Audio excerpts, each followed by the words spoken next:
한반도의 상황은 점점 더 긴박해지고 있으며 동북아시아 지역을 전례 없는 위험과 불안정 상태로 몰아가고 있습니다. 이러한 상황 속에서 한국의 핵무장 문제는 전 세계적으로 가장 많이 논의되는 주제가 되었습니다. 이는 단순한 전략적 결정이 아니라 북한과 지역 내 적대 세력들에게 보내는 강력한 경고이기도 합니다. 북한은 러시아의 강력한 지원 아래 현대적인 무기들을 통해 위협을 끊임없이 증대시키고 있습니다. 장거리 핵미사일, 신형 핵잠수함, 첨단 전투함과 같은 무기 체계를 포함하여 북한은 단순히 방어력을 강화하는 데 그치지 않고 지역 안보를 위협하는 야심을 드러내고 있습니다. 모스크바의 지원을 등에 업은 북한은 점점 더 위험한 세력으로 부상하고 있으며 이는 피할 수 없는 충돌에 대한 우려를 더욱 증폭시키고 있습니다. 이러한 상황은 한국으로 하여금 자체 핵무장을 선언하도록 만들었으며 이는 지역과 세계를 충격에 빠뜨린 대담한 결정이었습니다. 이 결정은 북한의 위협에 대응하기 위한 것이자 우크라이나 전쟁의 수렁에서 약화되고 있는 러시아에게 보내는 명확한 메시지입니다. 한국이 핵 보유국 대열에 합류하면서 러시아는 동북아시아에서 전략적 우위를 상실할 뿐 아니라 한국이라는 새로운 강력한 세력에 직면하며 극도로 긴장하게 되었습니다. 더욱 주목할 점은 미국의 태도 변화입니다. 과거에 워싱턴은 한국의 핵무장에 강력히 반대했지만 이제는 이를 인정하고 심지어 전략적으로 지원하는 상황에 이르렀습니다. 국제 무대와 동북아시아에서 영향력이 약화된 미국은 한국의 핵 역량을 활용하여 자신의 입지를 회복할 필요성을 절실히 느끼고 있습니다. 미국은 한국의 핵전략을 묵인하며 이를 북한, 러시아, 중국과의 대결에서 새로운 전략적 카드로 삼고 있습니다. 한국이 핵시대에 접어들면서 그 위상은 완전히 변화했습니다. 이제 한국은 더 이상 미국에 의존하는 동맹국이 아니라 독립적이고 강력한 억지력을 갖춘 강대국으로 자리매김하고 있습니다. 핵무기의 존재는 서울이 동북아시아의 역학을 바꿔놓는데 크게 기여했습니다. 북한이나 다른 인접 국가들의 도발적인 행동은 점차 사라지고 있으며 그 자리는 조심스러운 침묵으로 대체되었습니다. 과거에 혼란스럽던 지역 정세는 이제 한국의 압도적인 힘 덕분에 통제되고 있습니다. 그러나 이러한 강력한 전환은 단지 동북아시아의 이야기만은 아닙니다. 한국의 핵무장은 전 세계에 강력한 메시지를 전달하고 있습니다. 그것은 의존과 강요의 시대는 끝났다는 선언과도 같습니다. 변화무쌍한 세계에서 한국은 자신을 보호할 능력을 갖췄을 뿐 아니라 지역의 미래를 정의할 수 있는 역량을 입증하고 있습니다. 이제 전 세계가 새로운 한국 강하고 결단력 있으며 타협하지 않는 국가에 어떻게 대응할 준비가 되어 있는지에 대한 물음이 남아 있습니다. 이제 우리는 이 문제들에 대해 자세히 알아보기 시작하겠습니다. 미국이 북한의 U-25 남침 때 한국을 구해주고 많은 원조를 준 것에 대해서는 지극히 고맙고 감사한 마음은 변하지 않습니다. 하지만 미국이 피해갈 수 없는 사실은 일본의 한반도 침략과 북한의 남침에 대한 원인 제공자라는 것입니다. 1882년 조미 우호 통상조약 체결 직후 미국은 일본 손을 들어주었습니다. 일본이 러일 전쟁에서 승리하자 루스벨트 미국 대통령은 1905년 7월 29일 미국이 필리핀을 점령하는 대가로 일본이 한반도 지배를 묵인하는 극비밀약을 맺었습니다. 을사보호조약이 체결되자 루스벨트는 서양 국가들 중 가장 먼저 서울 주재 미국 공사관을 폐쇄했습니다. 월러드 스트레이트는 미국인들이 침몰하는 배에서 우르르 도망치는 쥐들처럼 서울에서 도망쳐 나갔다고 했습니다. 도널드 그레그 전 주한미국 대사는 대사로 부임재임 1989에서 1993년 하기. 앞서 1970년대 유신 정권 초기 미 중앙정보국 한국지부 총책임자로 있으며 박정희 정권을 상대적으로 깊숙이 지켜볼 수 있었던 인물 중 하나입니다. 그는 이렇게 말했습니다. 한반도 분단은 미국 때문이라는 것을 인정한다. 따라서 한국민들에게 죄송하게 생각한다. 박 대통령 씨의 사건 이후 미국 정부는 10.26 사태에 개입하지 않았다는 점을 설득하는데 누가 봐도 필요 이상으로 비상한 노력을 기울였습니다. 대사관 직원들이나 파견 요원들은 국내 언론사들을 순방하면서 미 CIA 개입설을 적극 부인했습니다.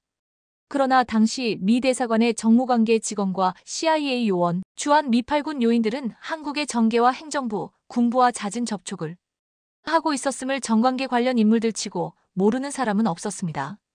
글라이스틴 대사와 브루스터 CIA 한국 지부장, 위컴 미팔군 사령관은 야당 관계자와 김재규를 만나 한국의 상황에 대해 여러 차례 협의했던 것도 나중에 드러났고 그런 와중에 CIA 고위 요원이 중앙정보부의 한 고위 간부에게 이른바 집권자 교체론을 거론한 것도 김재규 재판 과정에서 나왔지만 공식적인 기록물에서는 개인 발언으로 삭제됐습니다. 미국의 오만한 태도에서 벗어난 수세에 몰린 듯한 입장에 적극적인 해명에도 불구하고 국내에서는 확인되지 않은 소문이 은밀하게 퍼져나갔습니다. 북한은 1950년부터 70년대 초까지 남한보다 군사적으로, 경제적으로 모두 국력이 강했습니다. 1960, 70년대에 북한의 침략에 대한 남한의 불안감은 컸습니다. 70년대 초반까지 서해오도 해상에서 우리 해군은 북한의 함포 능력에 번번이 당했고 북한에 끌려가는 일도 비일비재했습니다. 가장 큰 이유가 북한 고속정에 장착된 스틱스 같은 함대함 미사일이 우리에게 없다는 것이었습니다. 미국은 일본의 로비도 한몫한 스틱스보다 성능이 뛰어난 하프 미사일을 우리한테 주지 않았습니다. 결국 한국은 프랑스의 함대함 미사일인 액조세를 구입하고자 했습니다. 그러자 미국은 프랑스에도 압력을 넣어 한국 구매를 방해했지만 에어버스 여객기 동시 구입을 제안한 한국에게 프랑스는 미국 압력을 뒤로하고 액조세를 팔았습니다. 그리고 75년 우리가 코리아 타코마에서 제작한 고속정에 액조세 미사일을 장착해 발사 실험을 합니다. 그러자 미국은 1975년 하푼 미사일 판매를 허가하고 77년부터 도입하게 됩니다. 자신들의 이익이 프랑스로 넘어가자 한국에 서둘러 판매했습니다. 1976년 12월 1일 핵연료개발공단이 출범했습니다.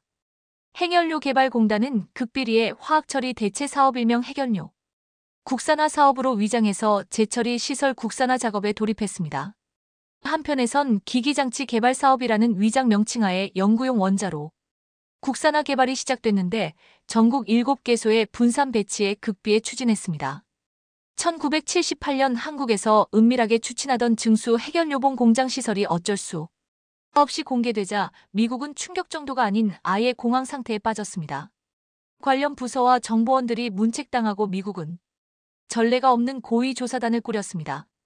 워싱턴 당국은 1978년 11월 8일 해럴드 브라운 미국 방부장관이 이끄는 미 국무부 국방부 국가안전보장회의 소속 17명의 고위 관료들이 한국에 급파됩니다. 그것도 모자라 열흘 후에는 멜빈 프라이스 의장을 선두로 한 미상원 군사위원회 의원 13명과 관련 관료들 및 원전 관계자를 까지 수십 명이 한국으로 날아와 강도 높은 사찰 조사를 했습니다. 수십 명의 고위 관료, 13명의 의원 등이 한국을 방문한 것은 그전에도 지금도 없는 파격적인 인원입니다. 경제력이 약하고 무장력이 약하니 어쩔 수 없이 당해야 하는 서러움을 겪어야 했습니다. 자, 미국이 그토록 집요하게 우리의 핵개발을 막은 진짜 이유는 무엇이겠습니까? 단적으로 말하면 한국을 손바닥 안에 놓고 움직이겠다는 생각에서였습니다. 미국은 한국이 핵무기를 만들어 자기들 손바닥 바깥으로 나가는 것을 허락하지 않았습니다. 한국이 조금이라도 앞서 나가겠다고 하면 갖은 수단과 협박을 동원해 막았습니다. 미국은 한국을 다른 나라들과는 다른 대접을 했습니다. 철저하게 자신들의 보관대로 움직이는 정책을 사용했습니다. 한국의 잠재적인 경제력을 눈여겨본 것입니다. 6.25 전쟁으로 인한 한국의 미국에 대한 감사함을 이용해 철저하게 미국의 이익을 위해 한국을 끌어당겼습니다. 미국의 예상대로 다른 나라와 달리 한국은 눈부신 경제 발전을 이룩했습니다. 미국의 이익에 크게 부합해준 나라가 한국입니다. 미국은 두 가지 측면에서 한국의 핵개발을 막아섰습니다. 미국 입장에서 불 때 박정희의 핵개발은 전 세계와 동북아 지역에서 핵확산 저지라는 미국의 전략 목표에 대한 정면 도전으로 받아들여졌습니다. 나아가 미국은 한국의 핵보유가 동북아의 평화와 안정을 교란하며 미국의 위상을 손상시킬 것이라고 판단했습니다. 무력 아닌 무력을 사용해서라도 한국이 추구하는 핵개발이나 미사일 개발 등에 의한 군사 강국화에 대해 저지할 필요가 있었습니다. 핵보유와 미사일 개발로 인한 군사력이 강해진다는 것은 결국 미국의 소나기에서 빠져나간다는 것을 뜻합니다. 군사 강대국이 되면 발언권이 강해지고 이는 미국의 원하는 대로 움직여주지 않는 수순으로 이어집니다. 지금 우리 정부가 미국이 요구하는 쿼드 참여를 미루고 있는 것과 같은 맥락입니다. 과거 같으면 어림도 없는 일이고 방위비 분담금 인상에 대해서도 큰 목소리를 낼 수 있는 이유는 그만큼 우리나라의 경제력과 군사력이 강해졌다는 것을 의미합니다. 그리고 또 하나는 미국의 핵개발 포기 압력은 핵폭탄에 개발뿐만 아니라 경제적 문제도 있었습니다. 이를 꿰뚫어 본 사람이 작고한 박정희 시절 오원철 전 경제수석입니다. 오원철 수석은 한국이 캐나다에서 중수로 원전을 도입하자 미국은 한국의 핵개발에 대한 우려와 함께 자신들의 상업적 이익이 침해되는 것을 크게 우려했다고 합니다. 그도 그럴듯이 미국 관련 업계는 한국의 원전 및 관련 기기 수출을 통해 1,000억 달러, 핵연료 수출로 450억 달러의 수익을 예상하고 있었기 때문입니다. 그 당시로는 천문학적인 거금입니다. 한국의 핵연료 개발 및 원자로, 다변화, 재처리 시설 건설은 미국 정부와 미국 기업이 누려야 할 원자력 분야의 독점적 이익에 크게 방해가 되는 선택이었습니다. 미국은 한국에 필요한 핵연료와 원전 플랜트를 미국에 종속시켜야 했습니다. 이를 위해 미국은 한국이 핵폭탄을 제조하려는 목적임을 과장시키고 요란하게 떠들어대며 프랑스로부터 재처리 시설 도입을 저지시켰습니다. 그 당시 우리나라는 미국으로부터 원전 플랜트는 물론 원전에 들어가는 핵연료 농축우라늄을 비싼 돈을 주고 수입했습니다. 당시 한국은 프랑스로부터 핵연료 재처리 시설 도입을 추진 중이었습니다. 이것을 운영할 경우 한국은 매년 평균 25개의 핵폭탄 원료 확보도 가능하겠지만 실제는 엄청난 외화를 들여 미국에서 도입하는 핵연료의 양을 크게 줄일 수 있게 되는 경제적 효과에 더욱 중점을 두고 있습니다. 한국은 또 캐나다로부터 증수형 원자로를 도입하고자 했습니다. 이런 시도는 핵연료와 원자로에 대한 미국 의존도가 크게 줄어들 수 있었고 경제적 측면에서 반드시 필요하기도 했습니다. 그러나 미국은 한국이 핵무기를 개발하기 위한 목적으로 밀어붙이며 국제사회의 압력을 통해 도입을 좌절시켰습니다. 파키스탄 핵보유에 대해 완강하게 제재를 꺼내들며 거부하던 미국은 기지를 제공했다는 사실 하나만으로 핵개발을 모른 척 묵인하는 이율 배반적인 행동을 했습니다. 핵보유를 막고자 하는 미국의 방침에 전면 위배되는 행동입니다. 말하자면 자신들의 이익에 따라 좌우된다는 논리를 갖고 있습니다. 국내 원자로에서 나온 핵연료 수만 톤은 고스란히 저장고에 보관돼 있습니다. 저장고를 만들고 유지하는 데는 매년 막대한 예산을 투입해야 하는 게 우리 원자력 산업의 가장 큰 골칫거리입니다. 쓰고 남은 핵연료는 재처리를 통해 재사용이 가능합니다. 미국은 재처리에 대해 고 비용만 들고 생산성이 낮아 재처리는 필요 없다고 주장하고 있습니다. 그런데도 미국은 한국에 대해 제재를 걸어놓고 풀어주지 않고 있습니다. 전범국인 일본은 플루토늄 재처리 시설과 기술로 엄청난 보유량을 갖고 있는 것과 달리 우리는 관련 시설조차 도입하지 못한 채 40여 년의 세월이 흘렀습니다. 미국이 한국을 동맹이라고 생각한다면 과거와 달리 이제는 당신들의 기고만장한 오만함에서 달라져야 할 겁니다. 최근 폴란드가 구매 계약한 천무 다연장 로켓포 290대 중 90대의 인도를 마치는 등 상상을 초월한 납품 속도를 보여주고 있는 대한민국 방산업이 또다시 폴란드를 놀라게 했습니다. K2 전차와 K9 자주포의 올해 첫 인도분이 지난주에 도착해서입니다. 부아디스와프 코시니아크 카미시 폴란드 국방부 장관은 지난 22일 최근 폴란드군에 새로운 장비가 추가로 공급되었다. 지난주 14대의 K2 전차가 인도됐으며 앞으로 며칠 안에 K9 자주포 8대가 추가로 도착할 예정이다라며 이 소식을 전했습니다. 이로써 폴란드는 연초부터 천무의 폴란드 수출 모델인 호마르케이 18대를 비롯해 40대의 한국산 무기를 인도받게 되었습니다. 현재까지 폴란드가 받은 K2는 98대, K9는 144대, 호마르케이는 90대로 각각 총 구매 계약분의 54.4%, 67.9%, 41.3%가 인도된 것으로 나타났습니다. 특히 K2와 K9는 구매 계약을 2022년 여름에 맺었는데 2년 반 정도밖에 안 지난 현재 이미 50%가 넘게 인도되었으니 놀라운 속도가 아닐 수 없습니다. 이를 본 덴마크도 우리 방산업에 주목하고 있는데요. 폴란드를 사로잡았던 대한민국 방산업의 놀라운 스피드에 전 유럽이 주목하는 이유를 자세히 알아보죠.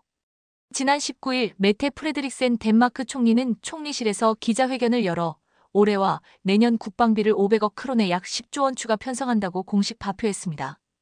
프레드릭센 총리가 18일 의회에서 안보 상황이 냉전 시절보다 더 엄중하다.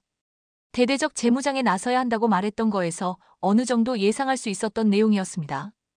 이번 증액을 통해 덴마크 국방비는 GDP의 3%를 거뜬히 넘기게 될 거라고 프레드릭센 총리는 밝혔는데요.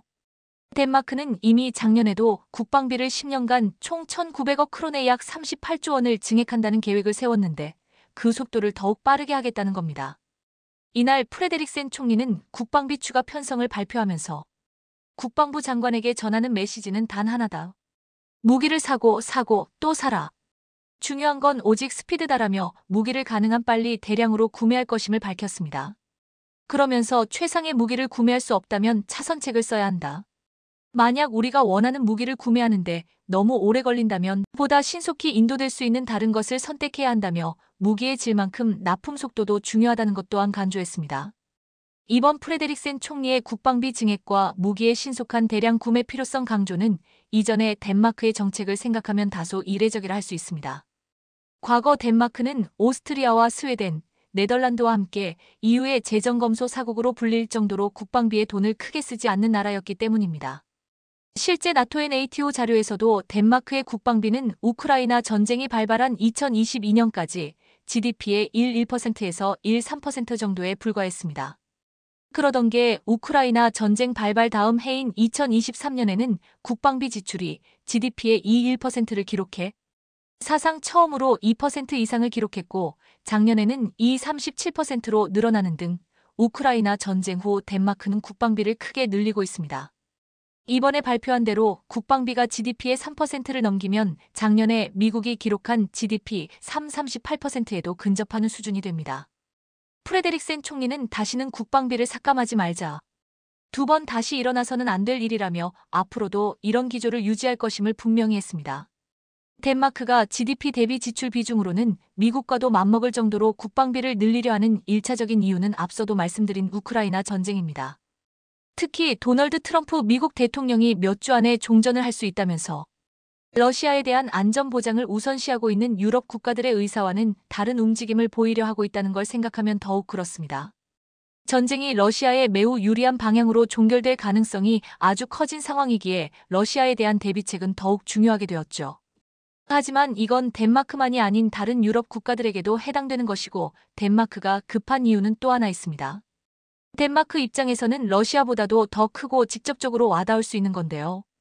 바로 미국의 그린란드에 대한 위협입니다. 집권 1기 때부터 직간접적으로 그린란드에 대한 관심을 드러냈던 트럼프 대통령은 재취임한 이후에는 노골 아예 미국에 편입할 것임을 적으로 그린란드를 매입해 밝혔습니다.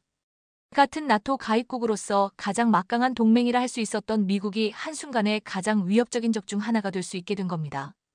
트럼프 대통령 본인만 아니라 측근들도 그린란드 매입이 농담이 아닌 진지한 정책이란 걸 분명히 하고 있습니다. 마르코 루비오 미국 국무부 장관은 트럼프 대통령의 그린란드 인수에 대해 농담이 아니다라며 이는 토지 취득을 위한 목적이 아니며 우리의 국익에 부합하는 문제로 해결될 필요가 있는 문제라고 했습니다. 벤스 미국 부통령도 그린란드 문제와 관련해 도널드 트럼프 대통령은 유럽인들이 우리를 향해 소리 지르는 것은 신경 쓰지 않는다며 덴마크를 비롯한 유럽 국가들이 어떻게 반응하건 그린란드를 확보할 것임을 분명히 했습니다. 따라서 덴마크는 혹시라도 있을 미국의 그린란드에 대한 군사적 위협에 대비해 빠른 시일에 군비를 대거 중강할 필요가 생겼습니다. 이러한 덴마크의 정책은 우리 방산업체들에 있어서 큰 기회가 될 것으로 전망되고 있습니다. 프레데릭센 총리가 말한 대로 대량의 무기를 빠른 시일 내에 공급할 수 있는 대표적인 나라가 바로 대한민국이기 때문입니다. 서두에서 보여드린 폴란드의 사례처럼 대한민국 방산업은 2년 반도 안 되는 기간에 총 300대도 훨씬 넘는 무기를 인도할 수 있는 납품 속도를 자랑합니다. 특히나 그린란드를 자국에 편입하겠다는 미국의 위협에 대한 대응이 덴마크 군비 중강의 가장 큰 이유 중 하나임을 생각하면 한국산 무기는 납품 속도를 제하더라도 아주 탁월한 선택이 될 겁니다. K9과 K2 등 한국산 기갑병기들은 노르웨이에서의 설상 기동 훈련 등을 통해 극한의 날씨에서도 문제없이 작동할 수 있다는 게 입증되었기 때문입니다. 덴마크가 이들을 유사시에 투입해야 하게 될 수 있는 그린란드는 북극인 만큼 노르웨이보다도 더 춥지만 군사시설들을 비롯한 주요 시설들이 집중된 해안 지역은 연평균 기온이 영하 9도라 충분히 버틸 수 있습니다. 대외 활동이 가장 활발한 여름에는 해안 지역의 경우 기온이 영상으로도 올라간다는 것까지 고려하면 K2나 K9의 성능이라면 문제없죠. 미국이나 서유럽제 무기들이 우크라이나의 겨울에도 못 버티고 동결 등 각종 이상이 발생한 사례들을 생각하면 아주 큰 강점이라 할 수 있습니다. 지형이나 기후를 가리지 않는 한국 무기들의 범용성은 이달 10일부터 20일까지 아랍에미리트 현지에서 열렸던 아랍에미리트군과의 연합훈련에서도 확인할 수 있습니다. 열흘 동안 열렸던 훈련에는 K2와 K9 등 14대의 국산 무기가 참여했는데요. 이 중 K2 전차는 표적 자동 회득과 자동 추적 기능을 갖춘 최신 사격 통제 장치가 사막 환경에서도 작동함을 보여줬습니다. 특히 최대 유효 사거리인 3km를 넘은 4-5km나 떨어진 표적을 대상으로 사격을 했음에도 명중률 100%를 기록해 아랍에미리트군 관계자들도 놀라게 했습니다. 그런 우수한 성능을 한반도에는 있지도 않은 사막에서도 아무 문제 없이 보여줬다는 거에 방산 관계자들은 주목하고 있습니다. 온난한 기후와 평지에서의 기동에 최적화되어 있는 경우가 많은 미국이나 서유럽의 무기들과 달리 사막이든 설원이든 안 가리고 제 성능을 발휘할 수 있는 항공 무기들은 세계적인 관심을 받기 충분합니다. 그래서 K2나 K9 등으로 대표되는 한국산 무기들은 기존의 미국이나 서유럽 국가들 무기를 주로 쓰던 나라들에도 새로운 대안으로 떠오르고 있습니다. 우수한 성능의 납품 속도까지 훨씬 빠르기 때문이죠. 실제로 이미 미국 무기를 들여오기로 했음에도 생각했던 것보다 너무 느린 납품 속도 때문에 한국산으로 갈아탈 것을 진지하게 고민하고 있는 나라도 있습니다. 발트해에 있는 에스토니아인데요. 지난 15일 미넨 안보회의에 참석할 한노 페부쿠르 에스토니아 국방부 장관은 언론과의 인터뷰에서 나는 미국 정부가 하이마스의 생산 속도를 높일 준비가 되어 있는지 의심스럽다. 우리가 수집한 정보에 따르면 하이마스의 납품까지 걸리는 기간이 매우 길다는 것이 분명하기에 우리에게 더 빨리 제공할 준비가 되어 있는지 묻고 싶다며 하이마스의 납품이 늦어지는 것과 관련해 미국의 불만을 나타냈습니다. 그의 말대로 에스토니아는 2020년에 미국과 하이마스 도입 계약을 체결했음에도 4년이 지난 작년에야 처음으로 인도를 받을 수 있었습니다. 폴란드는 같은 종류 무기체계인 천무를 2년 반 동안에만 90대나 받은 것과 정반대죠. 이는 다른 나라들이라고 크게 다르지 않습니다. 대만은 미국과 계약한 하이마스를 받는데 평균 4-5년을 기다려야 하고 인도 및 태평양 지역은 4년, 유럽은 3-6년, 중동은 3년을 기다려야 하는 것으로 알려졌습니다.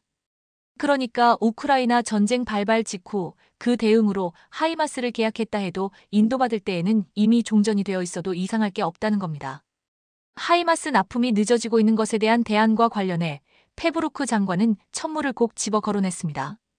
그가 천무를 거론한 것은 지난달 설 연휴 때 방한했던 것만 봐도 어느 정도 예상할 수 있었습니다. 페부쿠르 장관은 당시 K9 자주포 추가 도입과 다른 포 무기체계 도입에 관심을 가지고 있다고 전했는데요. 그 포 무기체계가 무엇인지 구체적으로 밝히지는 않았지만 무엇보다도 종심화력적 후방 깊숙한 곳을 타격할 수 있는 화력 분야에 초점을 두고 있다고 했고 무의 개발사인 한화에어로스페이스를 방문해 관계자들도 면담했기에 천무를 말하는 것임을 충분히 짐작할 수 있었습니다. 에스토니아가 K9 자주포 추가 도입뿐 아니라 납품이 늦어지는 하이마스에 대한 대안으로 천무 도입도 고려하고 있는 건 우크라이나 전쟁 종결 가능성이 커지면서 발등에 불이 떨어져서입니다. 에스토니아는 지도만 봐도 아실 수 있듯 러시아 바로 옆에 붙어 있습니다. 발트 함대와 서부 방민 육군 부대 모두 작정하면 에스토니아를 바로 침공할 수 있다는 겁니다. 하이마스 납품이 너무 늦다고 미국에 성낸 게 괜히 그런 게 아님을 알 수 있죠. 그래서 유사시를 대비해 빨리 납품받을 수 있는 천무로 갈아타는 것을 심각히 고려 중인 겁니다. 에스토니아뿐 아니라 기존의 하이마스를 단독으로 도입하려고 했던 노르웨이도 최근 하이마스뿐 아니라 천무를 대상으로도 경쟁 2차를 진행하고 있습니다. 이처럼 유럽 국가들은 하이마스를 비롯한 커존 미국 무기들의 느린 납품 속도 그리고 트럼프 집권 이후 더는 믿을 수 없게 된 미국의 행보 때문에 한국 무기로 눈을 돌리고 있습니다. 빨리 납품하면서도 기존 나토 무기체계와도 호환이 된다는 감점 덕인데요. 지난 18개월 동안 우리 부대는 포클랜드의 절벽, 지브롤터의 터널, 오만의 사막을 포함한 전 세계의 혹독한 환경에 배치되었습니다. 그러나 한국의 지형은 우리가 전에 경험한 적이 없었습니다. 영국군 보병중대 장교 발언 중 영국 해병대가 미국과 한국군과 함께 쌍용 훈련에 참여하기 위해 한반도로 돌아왔다. 영국군이 한국에서 훈련에 참여하며 처음 경험해보는 환경에 놀라움을 표하고 있습니다. 최근에는 영국 해병대가 한국을 찾아와 훈련을 했는데 여기에 중요한 의미와 놀라운 증언들이 이어지고 있습니다. 지난해 한국과 미군 해병대가 경련으로 합동으로 실시하는 4단급 상륙훈련 쌍용훈련에 영국 해병대가 참여했습니다. 2023년 처음으로 참가한 후 두 번째였는데 한국에서 훈련에 놀라움을 표현했습니다. 쌍용훈련은 원래 여단급으로 실시되었으나 2018년 4단급으로 확대되었는데 2023년 영국 해병대 코만도 1개 중대가 처음으로 참가했습니다. 훈련에 참가한 코만도 부대는 한반도에서 연합군의 일원으로 작전할 수 있는 능력을 키우기 위한 통합훈련을 했고 한국 해병대와 서로의 작전 방식을 배우고 전문 지식을 공유했다고 말했습니다. 영국 코만도는 6.25 전쟁에 참여해 큰 전과를 세웠는데 무려 70여 년 만에 다시 한국에 온 것으로 앞으로 인도태평양 지역 작전 영역 확대는 물론 한반도 유사시 전력을 제공할 것이라고 했습니다. 영국군은 쌍용훈련 말고도 임진전사훈련을 지난 2023년에 이어 지난해 11월 또다시 펼쳤습니다. 임진전사훈련은 한영 KCTC 훈련의 명칭인데 6.25 전쟁 때 두 번째로 많은 규모 총 5만 6천여 명을 파견한 영국군이 치른 대표적인 전투 임진강 전투에서 따온 이름입니다. 영국 육군을 비롯해 영국의 해병대까지 한국에서 미군과 함께 훈련을 하는 이유는 지금 북한과 중국을 견제하기 위해서라는 분석이 제기되고 있습니다. 특히 영국의 해병대까지 쌍용훈련에 참가하는 것은 주한미군의 전략적 유연성과 유엔사 활성화 계획에 있다고 했습니다. 만약 중국이 대만을 공격하면 주한미군이 차출될 수 있는데 이렇게 되면 한반도 전력에 공백이 생기면서 북한이 도발할 가능성이 있기 때문에 이에 이 공백을 메우기 위해 영국군이 공백을 메울 훈련을 하고 있다는 것입니다. 한국은 과거 6.25 전쟁 때는 일방적으로 영국군의 도움을 받았지만 세계 5위까지 군사력 랭킹이 오른 한국군은 영국군과 함께 놀라운 전력을 펼칠 것이라고 했습니다. 그런데 영국군은 최근 한국에서 훈련하면서 자신들이 수혜를 입었다며 한국의 훈련에 적극적으로 참여하며 규모를 늘리려고 하고 있습니다. 영국군에게 한국 훈련은 최상의 조건과 경험을 준다는 것이었습니다. 강원도 인제군에 위치한 육군과학화 전투훈련단 KCTC는 전자장비를 사용한 대규모 모의전투 시스템을 갖춘 훈련장으로 세계 최고 수준으로 평가받고 있습니다. 특히 영국 육군은 이곳에서 훈련하면서 강원도의 험준한 산세와 혹독한 기후가 그동안 어떤 곳에서도 체험해보지 못한 경험을 시켜준다고 극찬했습니다. 영국은 국토 면적의 약 85%가 평지일 정도로 산이 거의 없지만 한국은 국토 면적의 70%가 산지로 되어 있는 나라입니다. 또한 영국에도 사계절이 뚜렷하지만 한국보다 여름에는 덥고 겨울에는 덜 추워 연교차가 적습니다. 최근에 한국에서 여름 더위와 겨울 추위는 더욱 극심해졌기에 한국의 기후는 전 세계에서 최악의 조건을 모두 갖추었다는 말을 듣고 있습니다. 2차 대전이 끝난 후 영국 왕립해병대 제3코만도 여단을 제외하고 모든 코만도 부대가 해체됐지만 코만도의 명성은 유럽과 미국 등에 널리 알려져 프랑스 코만도 해병대, 네덜란드 군단 코만도 부대, 벨기에 신속 대응반, 그리고 유명한 미 육군 특수부대 레인저가 영국 코만도의 영향을 받아 창설됐습니다. 영국 코만도가 현대 세계 특수부대의 원조로 불리는 이유입니다. 영국 해병대는 19세기 해가 지지 않는 대영 제국의 첩병으로 무훈을 쌓았고 제1차 세계대전과 제2차 세계대전에서 용맹을 떨쳤습니다. 이뿐만 아니라 영국군은 오랫동안 전통을 가진 부대로 높은 평가를 받아왔습니다. 그런데 이렇게 강력한 전력으로 인정받는 영국군이 한국에서 훈련을 하면서 기후와 환경뿐만 아니라 북한군을 닮은 한국의 대항군의 놀라움을 표현했습니다. 이런 부대와 싸워볼 수 있다는 것이 한국 훈련의 가장 큰 장점이라고 말하기도 했습니다.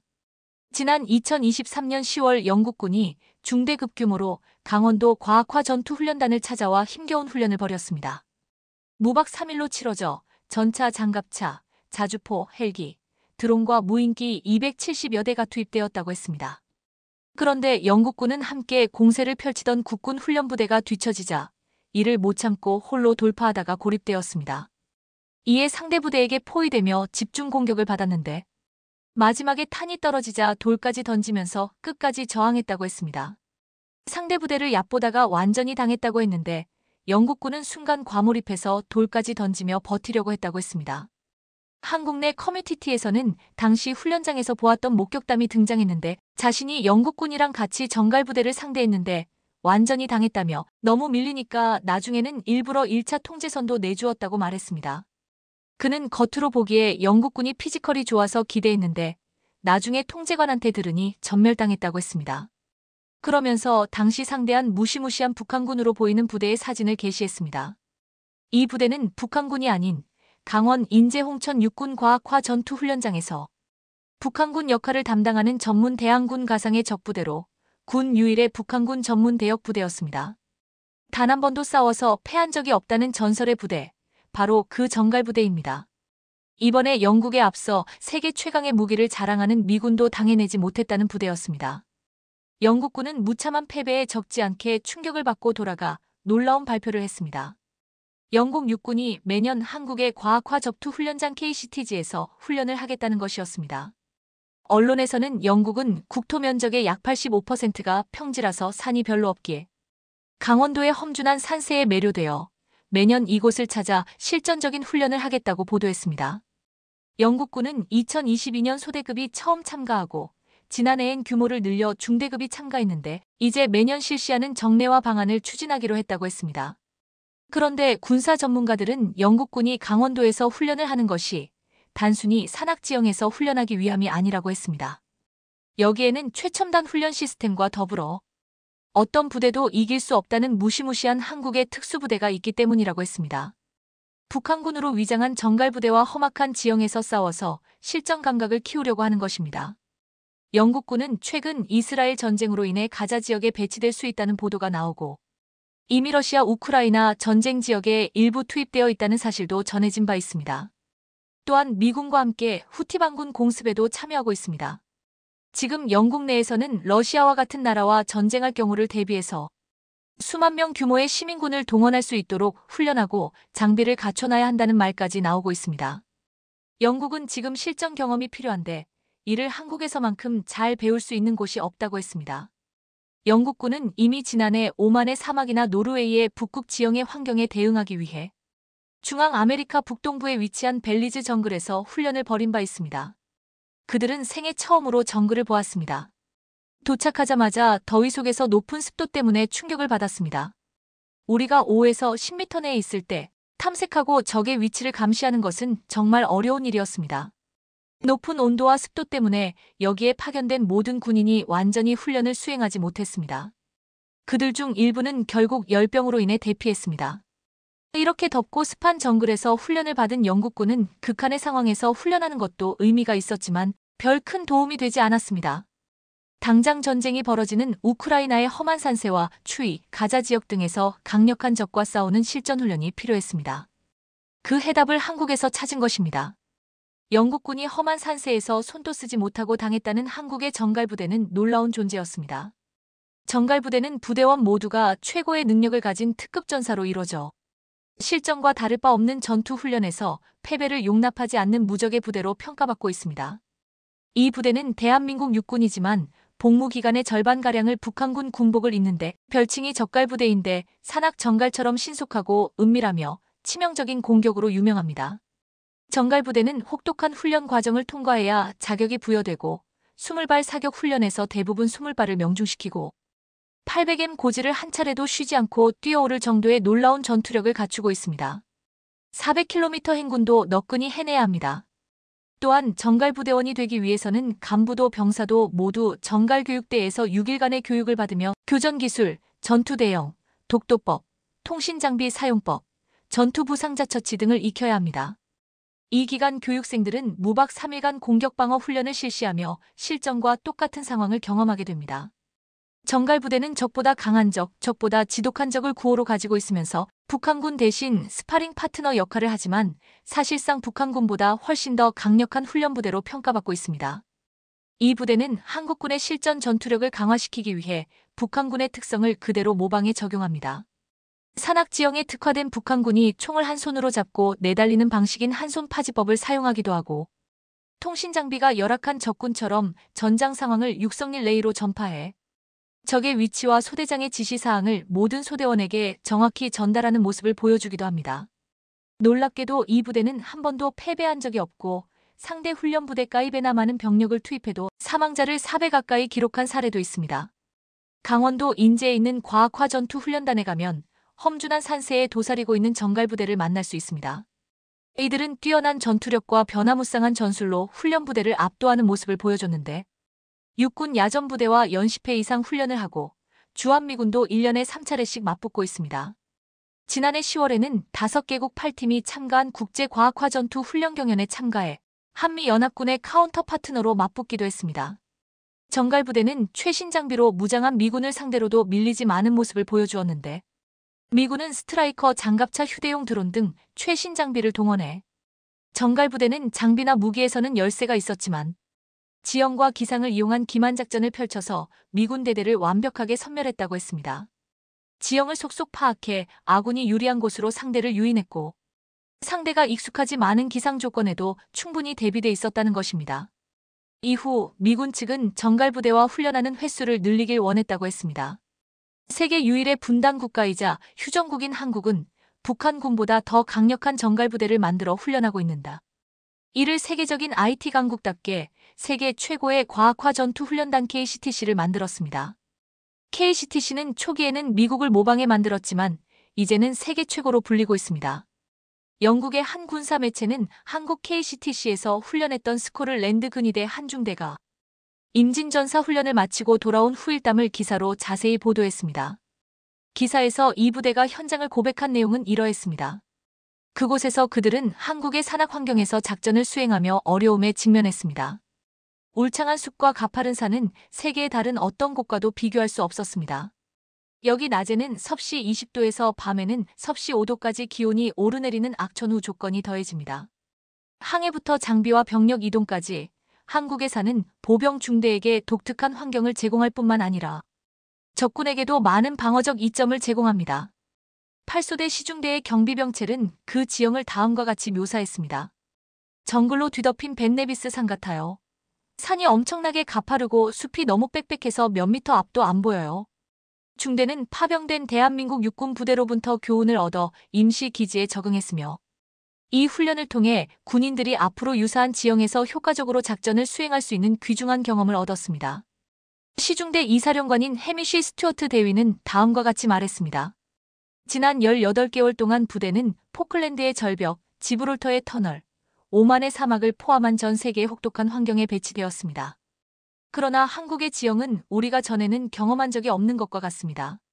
시중대는 지난 몇 주 동안의 지형에서의 작전 경험을 바탕으로 군인들이 전쟁에서 군사적 상황을 이해하는데 자신의 실제 경험을 활용하는 무병전술 훈련 TWT를 실시했습니다. 이 귀중한 훈련은 모든 군인에게 전투를 인간화하는 데 도움이 되었습니다.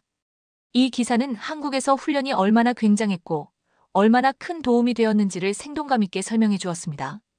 지난 2022년 영국 육군은 소대급으로 처음 참가하고 2023년에는 규모를 늘려 중대급이 참가했습니다. 또한 지난해 한영연합과학화전투훈련을 매년 실시하는 정례화 방안을 추진하기로 합의했습니다.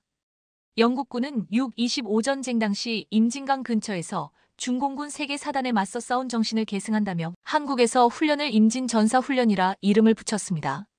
이제 영국군은 한국의 최고의 시설에서 훈련하며 대만 유사시 북한과 중국이 또다시 도발해오면 한국군과 함께 이들을 완벽하게 제압할 준비를 하고 있습니다.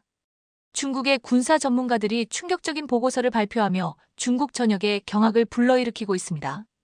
그들은 주한미군의 철수는 단순히 한미 관계의 변화가 아니라 동북아시아 판도를 뒤흔들며 중국의 군사적, 전략적 위상을 치명적으로 약화시킬 수 있는 역사적 대전환이 될 것이라며 강도 높게 경고했는데요. 그들은 이 보고서에서 주한미군의 철수가 중국에 닥친 최대 위기로 지목하며 한국은 이미 자주국방의 길에서 새로운 시대를 열고 있으며 그 과정에서 중국의 군사적 패권에 균열을 가할 수 있다는 날선 분석을 내놨습니다. 특히 그들은 한국은 단순히 방어에 머무르지 않고 복잡한 국제 협력 속에서 공격적인 전략적 노선을 택할 가능성이 크다며 중국은 이 흐름을 막지 못하면 동북아에서 전략적 우위를 완전히 상실할 것이라는 비관적 전망을 덧붙였는데요. 과연 그들이 어떤 이유에서 이러한 분석을 내놓았는지 자세히 알아보겠습니다. 현재 트럼프와 그의 핵심 참모들이 한국의 핵무장에 대해 긍정적인 입장을 내세우며 전 세계가 긴장하고 있습니다. 전문가들은 트럼프가 본격적으로 행동에 나설 경우 주한미군이 철수하는 동시에 한국이 독자적으로 핵무장을 추진할 가능성이 높다고 전망하고 있습니다. 그런데 이런 상황에서 중국은 황당할 정도로 태연한 척을 하며 핵 문제는 본질이 아니다라는 분석을 내놓았습니다. 마치 세상이 뒤집히는 와중에도 아무 일도 아니라는 듯한 태도를 취하고 있는 건데요. 얼핏 보면 자신만만한 태도로 보일 수도 있지만 그 속을 들여다보면 상황은 완전히 다릅니다. 이는 중국의 깊은 불안과 위기감을 억지로 숨기려는 발언에 불과한데요. 다시 말해 트럼프의 재집권이 시작되면서 주한미군 철수와 한국의 독자적 핵무장이라는 두 가지 거대한 변화가 동아시아를 뒤흔들 태풍의 핵으로 떠오르고 있다는 것을 입증하고 있습니다. 중국은 초기에는 주한미군 철수를 대놓고 환영하며 기뻐했습니다. 드디어 미국이 아시아에서 손을 떼는구나 라는 태도를 보이며 동북아에서 자신들의 영향력을 확장할 기회라고 판단했던 것이죠. 그러나 이 반응은 마치 심판이 없는 축구 경기에서 자기가 원하는 대로 골을 넣을 수 있을 거라 믿었던 것처럼 순진했습니다. 시간이 지나면서 중국은 자신들이 얼마나 중요한 것을 놓쳤는지 깨닫기 시작했는데요. 주한미군은 단순히 한국 방어를 위한 존재가 아니었으며 사실상 중국을 견제하기 위한 핵심 전략적 수단이었기 때문입니다. 특히 트럼프의 행보는 중국의 오판을 더 큰 문제로 만들어버렸습니다. 그는 단순히 주한미군을 철수시키는 데서 멈추지 않았는데 트럼프는 이미 2016년 공화당 대선 후보 시절부터 한국의 독자적 핵무장을 용인할 수도 있다고 공언한 바 있습니다. 그의 논리는 간단했습니다. 북한이 핵을 가졌다면 한국도 자신만의 억제력을 가져야 한다는 겁니다. 그는 한국이 미국의 해구산에만 의존하는 것은 어리석다며 독립적으로 핵 억제력을 갖추는 것이 더 합리적이라는 입장을 꾸준히 밝혀왔습니다. 트럼프의 참모진 역시 최근 한국의 독자적 핵무장을 노골적으로 지지하며 주한미군 철수를 통해 한국에 강력한 군사적 독립성을 부여하려는 의도를 드러냈습니다. 한국이 핵무장을 하면 중국을 견제할 핵심적인 발판이 될 것이라는 메시지를 숨기지 않은 것인데요. 이는 한국에게 단 하나의 결론만을 남깁니다. 핵무장 외엔 선택지가 없다. 국민 여론도 이에 화답하듯 뜨겁게 달아오르고 있습니다. 아산정책연구원의 최근 조사에 따르면 독자적 핵무장을 지지하는 국민 비율은 사상 최고치인 79%를 기록했습니다. 10명 중 7명 이상이 핵에는 핵으로 라는 강력한 의지를 표명한 것인데요. 대한민국 국민들의 결의는 과거 그 어느 때보다 강력합니다. 수십 년간 지속된 안보 불안과 주변국들의 도발 속에서 이제는 핵무장이 우리의 자존심이고 생존 전략이라는 강력한 신념이 자리 잡고 있습니다. 트럼프와 한국의 민심이 맞물려가는 이 흐름은 마치 거대한 쓰나미처럼 한반도에 새로운 역사를 쓰려 하고 있습니다. 이는 2011년 이후 가장 높은 수치이며 대다수의 국민들이 핵에는 핵으로 맞서야 한다고 외치고 있습니다. 우크라이나 전쟁에서 나토가 러시아에 직접 개입하지 못하는 이유는 바로 러시아의 핵무기 때문인데요. 이스라엘과 아랍 국가들, 인도와 파키스탄이 치열한 갈등 속에서도 전쟁을 피하는 이유 역시 서로의 핵무기 때문이라는 강력한 교훈을 우리는 목도하고 있습니다. 최근 미국의 싱크탱크 전략국제문제연구소 CSIS는 한국의 핵무장 옵션을 심층적으로 다룬 보고서를 발표하며 이 논쟁에 기름을 부었습니다. 보고서에 따르면 한국의 전문가들은 여전히 신중한 태도를 보이고 있지만 일반 국민들의 찬성 여론은 치솟고 있습니다. 심지어 전문가들 사이에서도 34%가 독자 핵무장을 지지하고 있다는 사실은 결코 가벼이 넘길 수 없는 대목입니다. 여기에 미국의 외교 전문 매체 디플로맷도 한국의 핵무장이 전례 없는 수준으로 공론화되고 있다고 보도하며 과거에는 볼 수 없던 새로운 흐름이 시작되었음을 세계에 알렸습니다. 이 과정에서 전임 미국 정책 담당자는 한국 내 핵무장 논의가 이제 단순한 화제거리를 넘어 현실적인 옵션으로 자리 잡았다고 지적했습니다. 하지만 이 모든 과정이 한국 내부의 문제로만 끝나지 않습니다. 세계는 한국의 핵무장 가능성을 예의주시하며 우려와 관심을 동시에 보내고 있습니다. 한국의 핵무장은 단순한 자주국방의 선택지를 넘어 국제 질서를 뒤흔들 수 있는 게임 체인저가 될 가능성이 크기 때문입니다. 반면 중국은 여전히 한국의 핵무장이 필요 없다는 입장을 고수하고 있습니다. 그 이유는 단 하나, 한국은 세계에서 유일하게 자국 개발 무기를 철저히 비밀에 붙이는 나라라는 것입니다. 그러나 이러한 태도가 중국을 긴장하게 만들고 있음을 숨길 수가 없는 사실인데요. 참고로 지난 2월 대통령 특별대담에서 나온 폭탄 선언이 국제사회를 뒤흔들었습니다. 한국의 핵개발 역량은 이미 준비되어 있다. 결심만 하면 짧은 시간 안에 가능하다. 는 것이었는데 이를 들은 해외 전문가들은 입을 모아 한국은 이미 핵무기 개발 준비를 끝마쳤다고 평가했습니다. 그들은 특히 한국 무기고의 실체가 드러나지 않았다는 점을 주목하며 주한미군 철수가 현실화되면 그동안 숨겨왔던 한국의 군사적 비밀이 밝혀질 것이라는 관측까지 내놓았습니다. 심지어 한국의 대표적 전략 무기인 현무미사일은 이러한 비밀주의의 상징이라는 것인데요. 2011년 처음 공개된 현무체계는 한미 간 미사일 지침에 따라 사거리 300km, 탄두 중량 500kg 제한이 있었습니다. 이는 한국이 핵무장을 시도하지 않겠다는 약속의 상징처럼 보였습니다. 그러나 이 제한은 800km로 확대되었고 한국은 신형 현무미사일을 공개하며 사거리와 탄두 중량을 대폭 늘렸습니다. 그런데 충격적인 사실은 당시 공개된 미사일은 이미 초고성능으로 개발된 무기의 일부에 불과하다는 분석이 나왔다는 것입니다.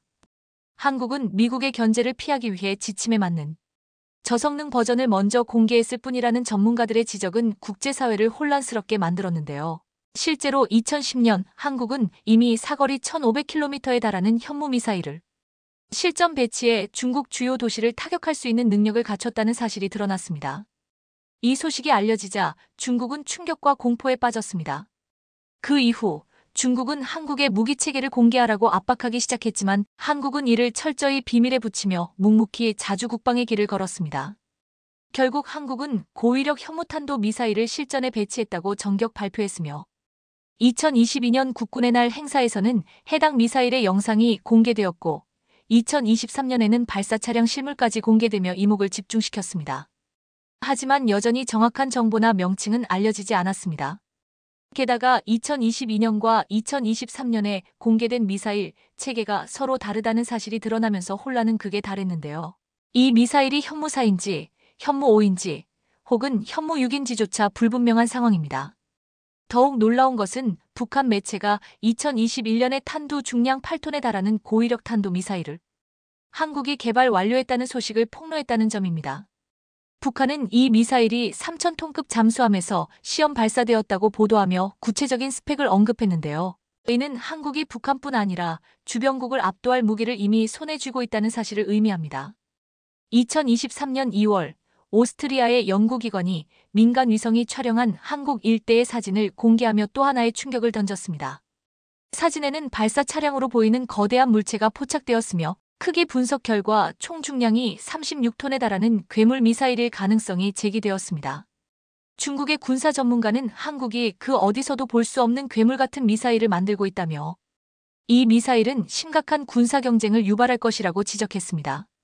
결국 한국은 더 나아가 이미 50톤 이상의 탄도 미사일을 개발하고 있는 것이 아니냐는 추측이 제기되며 주변국의 위협으로 떠오르고 있습니다.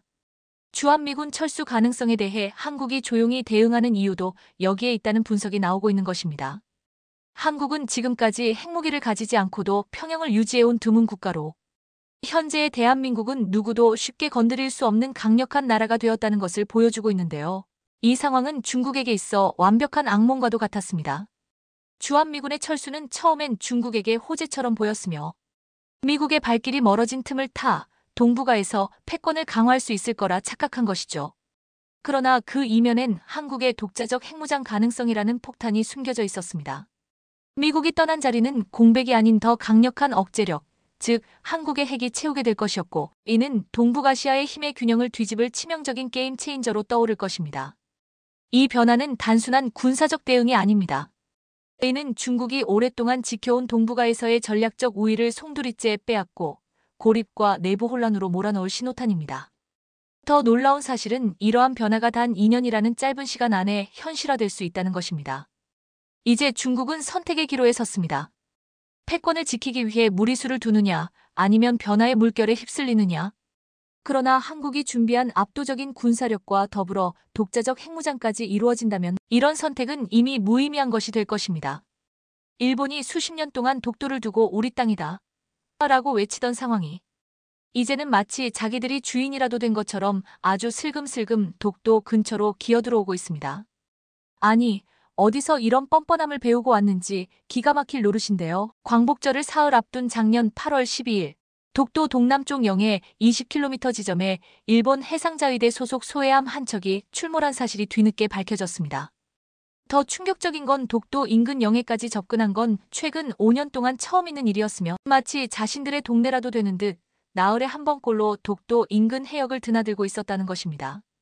하지만 더 큰 문제는 일본 군함이 독도 해역 20km 앞까지 침범하며 도발을 이어가고 있었는데도 우리 정부는 이 사실을 공개조차 하지 않았다는 것입니다. 조용히 덮으려는 것인지 아니면 너무 바빠서 잊어버린 것인지 합참은 그저 러시아 군함을 따라오던 일본 군함이 독도 인근을 지나갔던 것이라고 밝힐 뿐이었는데요. 사실 이게 더 화나게 만드는 이유가 뭐냐면 단순히 러시아 군함을 따라가다가 들른 게 아니라 작년과 재작년 동안 일본 군함이 80번 이상 독도 주변에 출몰했고 올해만 해도 벌써 60번 가까이 등장했다는 것입니다. 뭐 거의 출석 체크급이며 마치 독도 투어라도 하는 듯한 모습으로 내가 내 집 마당을 자주 지나다니는데 그게 무슨 문제야? 라고 말하는 것과 똑같았는데요. 하지만 정작 우리 군의 올해 독도 방어 훈련은 역대 최소 규모 수준이었던 것으로 확인됐습니다. 게다가 훈련 계획이 내려온 시점이 공교롭게도 올해는 이상하게 독도 방어 훈련 계획조차 없다는 보도가 나온 바로 다음 날이었습니다. 우리 군은 지난 2013년 상반기 훈련엔 수상함 5척과 항공기 3대가 동원됐고 2019년까지 최소 5척에서 16척의 수상함이 참가했습니다. 공군 항공기도 빠지지 않았고 해경 특공대와 해병대, 해군 특전대대가 적의 독도 상륙을 막는 훈련을 했는데요. 그러나 최근부터 독도 방어 훈련이 수상함은 4에서 5척으로 줄어들더니 항공기는 2023년 하반기 훈련에서 딱 한 번 1대가 동원됐습니다. 코로나19로 훈련 규모가 축소됐던 2020년, 2021년을 제외하면 역대 최소 규모였는데요. 특수전 부대가 훈련에서 빠졌다는 건 육상에서의 독도 방어를 오로지 독도경비대에만 맡기겠다는 것이고 독도를 점령당했을 때 이를 탈환하는 훈련에 대해선 한 번도 실시하지 않았다는 걸 의미했습니다.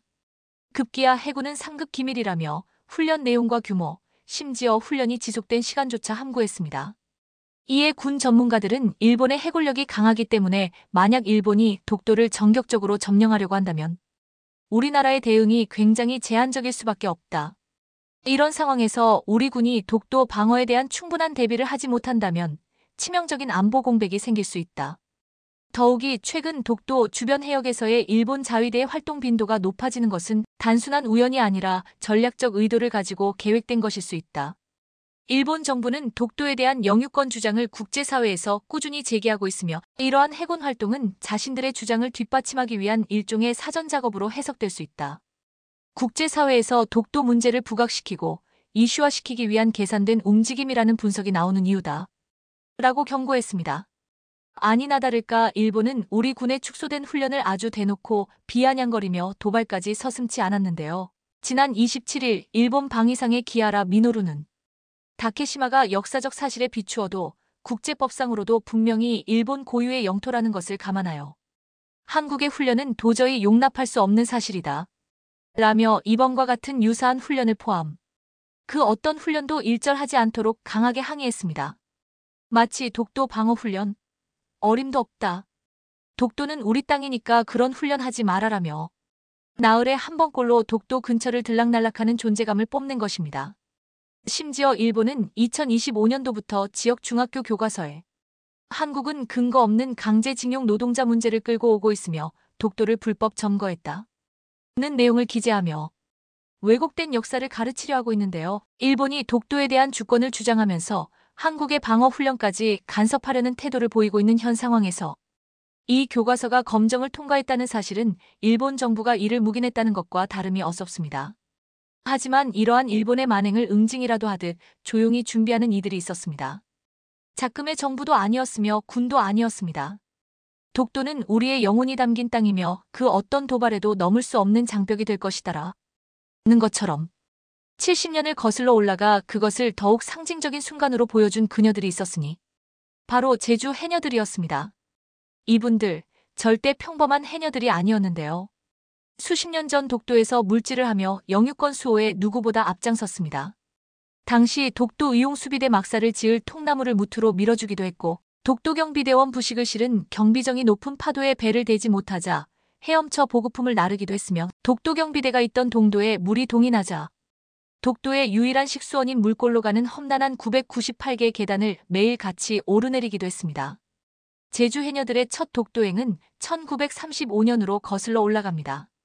독도 바다의 수산자원을 탐냈던 일제는 민간 어업조합의 제주 해녀를 독도에 보내 수산물을 수탈해 갔는데요. 1945년 광복 이후에도 일본 어선과 순시선은 수시로 독도 바다를 드나들었습니다. 그 후 당시 사람이 살지 않았던 독도에는 1953년부터 1956년까지 4년 동안 제주 해녀들의 원정 물질이 본격화되었습니다. 한국 전쟁이 끝날 무렵인 1950년대 초부터 1970년대에는 독도 의용수비대와 울릉도 어민들의 요청으로 매년 수십 명씩 독도어장에서 미역과 전복 등을 채취하면서 대한민국 영토 독도의 영유권 강화에 기여했습니다. 이번에 다시 우리 땅 독도 수호를 위해 독도 바다로 돌아온 제주해녀 7명 중 특히 50여 년 만에 돌아온 장영미 69와 박영실 66 해녀가 그 주인공이었습니다. 그녀들은 마치 고향에 돌아온 듯 독도 바다에 다시 잠수하며 여전히 해산물을 채취했고 독도 수호의 정신을 되새기기 위해 태극기를 펼쳐 보이며 대한민국의 주권을 독도에 꽂았습니다. 선배 해녀들을 따라온 막내 해녀 정희선 씨는 70년 전 독도 어장을 부지런히 누볐던 선배 해녀들처럼 너무 벅차고 가슴이 뭉클했다며 우리 땅 독도를 지키는데 제주 해녀들이 큰 보탬이 됐다는 사실이 너무 자랑스럽다고 말했습니다. 그들은 단순히 해녀들이 독도 바다에서 미역과 전복을 채취하는 것이 아니라 이곳이 누구의 땅인지를 전 세계에 각인시키는 퍼포먼스였다. 그녀들은 말없이 독도는 한국의 땅이라는 것을 세상에 알렸고 그녀들이 바닷속에 잠수해 태극기를 펼치는 순간 그 모습은 대한민국 국민들에게 깊은 자부심을 안겨주었다. 군사력으로 독도를 지킬 수도 있지만 국민들의 끊임없는 노력과 독도에 대한 애정이야말로 진정한 방패가 될 것이라는 메시지를 전한 것이다. 이는 단순히 상징적 의미를 넘어서 우리의 주권이 결코 흔들릴 수 없다는 것을 몸소 보여준 것이나 다름없다. 라고 말해 많은 박수갈채를 받았습니다. 또 다른 전문가들은 이러한 활동이 일본의 주장에 대한 강력한 반박이자 국제사회에서 독도의 영유권을 더욱 굳건히 다질 수 있는 중요한 사례로 평가했는데요. 그녀들이 국가를 위해 총을 든 군인이 아니지만 그들의 헌신은 총을 든 군인 못지않게 우리의 국경을 지키는 일에 큰 기여를 한 것이다. 그 누구보다 진정한 용기와 헌신을 보여준 해녀들의 독도 수호 활동은 그 자체로 세계에 자랑할 만한 대한민국의 위대한 순간이다. 라고 강조했습니다. 이 사건은 일본에게도 큰 충격을 안겨주었습니다. 일본의 주요 언론들은 일본의 군함 도발은 일본 정부가 생각한 것과는 전혀 다른 결과를 낳았다. 애초에 군사력과 자위대를 동원해 독도 인근 해역에서 존재감을 과시했지만 이 도발은 오히려 한국 국민들의 애국심을 키우는 촉매제가 되었다. 고 전했으며 일본 전문가들은 제주 해녀들의 퍼포먼스는 국제사회에서 한국의 독도 영유권 주장을 강화시키는데 매우 효과적이었다며 일본의 전략적 실패를 조심스레 지적했습니다. 일본의 군함이 아무리 독도 주변을 들락거린다 해도 그들이 본 적 없는 이 순간 우리 해녀들이 독도에서 바닷속 태극기를 펄럭이며 자부심을 드높인 것은 그들에게 가장 큰 타격일 수밖에 없었던 것이었죠. 참고로 얼마 전 한국의 쌀과자 업체가 제품 포장지에 독도는 한국 땅이라는 문구와 함께 독도 사진을 표기해 출시하자 일본 바이어 측이 독도를 지워야 거래할 수 있다고 요구한 적이 있었습니다. 특히 일본 바이어는 회사 연매출의 15%에 달하는 대규모 계약을 제안했다고 알려졌는데요. 그러나 한국 업체는 대출금 상황과 불경기 등으로 경영난에 빠져 있음에도 불구하고 일본 바이어의 요구를 단컬에 거절했습니다. 업체 대표는 독도 그림과 문구를 고집한 이유에 대해 자존심의 문제라고 전하며 당장 눈앞의 이익을 위해 국가 자부심을 버릴 수 없었다라고 거절한 이유를 설명했습니다. 그러면서 아버지 영향으로 어릴 때부터 독도 의미를 생각할 수 있었다. 판매하는 과자가 아기들이 먹는 과자인 만큼 어릴 때부터 자연스럽게 알았으면 좋겠단 마음에 독도 그림을 넣었다라고 전했는데요. 문제는 그 다음이었습니다. 이 사실이 알려지자 해당 과자에는 독도 과자, 독도 지킴이 과자 등의 별명이 붙으며 국내 네티즌들에게 돈줄이 나고 말았습니다. 업체는 홈페이지를 통해 방송 이후 저희 제품을 독도 쌀과자라고 불러주신 점 깊이 감사드린다며 예상치 못한 주문 폭주로 인해 모든 팀원들이 최선을 다해 작업하고 있다는 상황과 함께 많은 국민들에게 따뜻한 감동을 전해주었습니다. 제주 해녀들처럼 돈줄이 난 사장님처럼 우리 국민 모두가 독도를 사랑하고 그곳에서 삶을 살아가고 있다는 것을 국제사회에 당당히 보여줘야 합니다. 지금도 우리의 독도는 물질을 하는 해녀들, 파도 소리, 그리고 그 안에서 휘날리는 태극기와 함께 그 어느 때보다 더 빛나고 있기 때문입니다. 삼성전자가 중국 내 사업을 대대적으로 축소하며 반도체 및 전자제품 시장에서 중국의 기술 탈취 시도에 대한 강경 대응을 이어가고 있습니다. 중국의 주요 기술 유출 사례와 메모리 반도체 시장에서의 경쟁 심화는 삼성전자의 결단을 더욱 강하게 만들었으며 그 결과 중국 지역 경제는 심각한 타격을 입고 있습니다. 삼성전자가 중국에서 철수하며 남긴 경제적 공백은 복수의 성격을 띠고 있는 셈입니다. 지난 수년간 삼성전자는 중국 기업들의 기술 탈취 시도에 대해 곤란을 겪어왔습니다. 대표적인 사례로는 삼성전자 자회사 세메스의 반도체 핵심 기술을 빼돌린 협력업체 대표 사건이 있습니다. 이 사건에서 중국은 한국 기술자들에게 기존 연봉의 3에서 9배를 제한하며 기술 유출을 시도했고, 삼성전자의 첨단 기술이 중국으로 유출되는 결과를 낳았습니다. 또한 중국 기업들은 인수합병의 맨드어과 공동 연구를 빙자한 기술 탈취 수법을 사용하거나 리서치 업체와 컨설팅을 통해 기술 자료를 수집하는 교묘한 방법도 동원했습니다. 이러한 기술 유출은 삼성전자뿐 아니라 SK하이닉스와 같은 한국 반도체 대기업들에게도 큰 위협이 되어 왔습니다. 최근 중국 창신 메모리 CXMT가 DDR5 메모리를 독자 개발하며 글로벌 반도체 시장에 파문을 일으켰습니다. CXMT는 17-5나노미터 공정 지삼을 활용해 DDR5 개발을 진행한 것으로 알려졌으며 수율은 80%에 달하는 것으로 추정됩니다. 이는 CXMT가 삼성전자와 SK하이닉스 등 선도 기업들의 기술력을 빠르게 따라잡고 있다는 신호로 여겨집니다. DDR5는 높은 데이터 전송 속도와 에너지 효율성을 특징으로 하며 현재까지 소수의 첨단 기술 기업만이 양산할 수 있는 영역이었습니다. 그러나 CXMT의 DDR5 개발 성공은 중국이 기술 탈취를 통해 한국 반도체 산업에 실질적인 위협이 되고 있음을 보여줍니다.